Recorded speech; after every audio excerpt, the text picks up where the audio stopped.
ওই সামনের বাড়িটা একটু দাঁড়াবেন। কেন? আমার বান্ধবী উঠবে এই বাড়িটায়। আয় বস। ওইভাবে কি দেখছো? কিছু না। এটা আমার বান্ধবী তুই না, এটা তোর হবুদুল্লাহ ভাই। ভালো আছেন ভাই? এই শাড়িটা দেখো দিনি। ভালো। ট্রাই করবো? হ্যাঁ করো। ট্রায়াল রুমটা কোথায়? ওই দেখেন সামনে। ভাবি একটু আসো না। তুই না, তুমি আমাকে চিনতে পারছো? চিনবো না কেন? আপনি আমার বান্ধবীর হবু স্বামী আর আমার দুলা ভাই।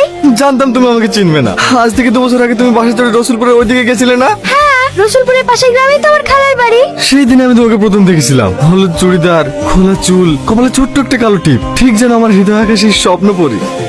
আমার অনুভূতিগুলোকে বোঝানোর জন্য পাগলের মতো বাসের পিছনে ছুটেও গেছিলাম, কিন্তু সেদিন ভাঙা সাইকেল নিয়ে আমি আমার চাঁদকে ধরতে পারিনি। ঠিক 1 মাস পরে তোমার সঙ্গে আবার দেখা। কোথায়? আমার দোকানে। সেদিন আমি তোমাকে সব কথা বলার চেষ্টা করেছিলাম, কিন্তু ভাগ্যের কি পরিহাস দেখো, সেদিনও আমি তোমাকে হারিয়ে ফেলেছি, কিন্তু আর তোমাকে হারাতে দেব